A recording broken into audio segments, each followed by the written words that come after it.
in a general election, and Eastbourne is high on the target list for the Liberal Democrats at that next election. So I spoke to Josh Babarinde, who is the Liberal Democrat prospective parliamentary candidate for the town, and I asked him how he thought the current Tory leadership campaign is playing out amongst the wider electorate in Eastbourne.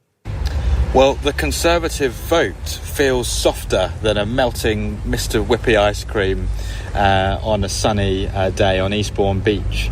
And it feels that way because knocking on doors and speaking to people who have been Conservatives all their lives are saying time and time again, enough is enough. We don't trust this government. They make promises, they break them. Where is the integrity? Where is the new hospital that Eastbourne was promised? Why, under this government, has Eastbourne become the site of the busiest food bank in the country? People are asking these questions and rethinking their support for the Conservative Party. Isn't it just, though, that we've been through a very difficult patch with the pandemic and so on? We are now approaching tough economic times, but both the contenders, both of those who are likely to be our next Prime Minister, are saying that they have ways of addressing the recession, the soaring costs that people across the country will be facing. It's going to be quite a challenge, isn't it, for the Lib Dems to break through that? Well, the whole purpose of government is to navigate the country and navigate people in my town in Eastbourne and Willingdon through tough times. I've heard so many excuses from these leadership candidates talking about how international factors might be generating many of the challenges that we're experiencing.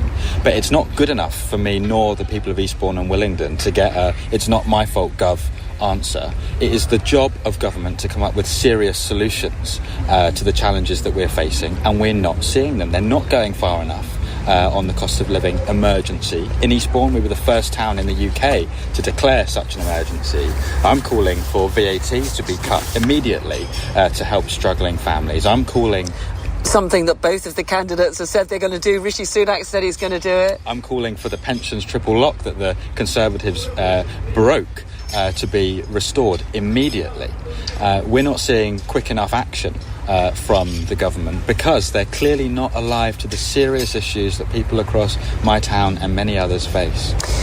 Eastbourne is, despite the fact that it has had some Lib Dem MPs, it is still pretty much part of that so-called blue wall, Tory territory, the sorts of seats which won David Cameron his majority when he was Conservative Party leader.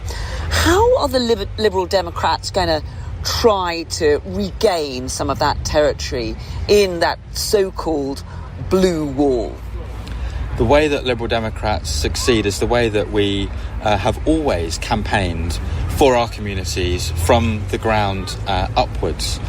What's really important to me is rolling up my sleeves to understand what the challenges are that are facing folks in my hometown and then to come up with serious practical solutions to addressing those. That is the way that Liberal Democrats do business. That's the way that we do politics, and that is why you've seen stunning Liberal Democrat victories in by-elections up and down the country over the last few years.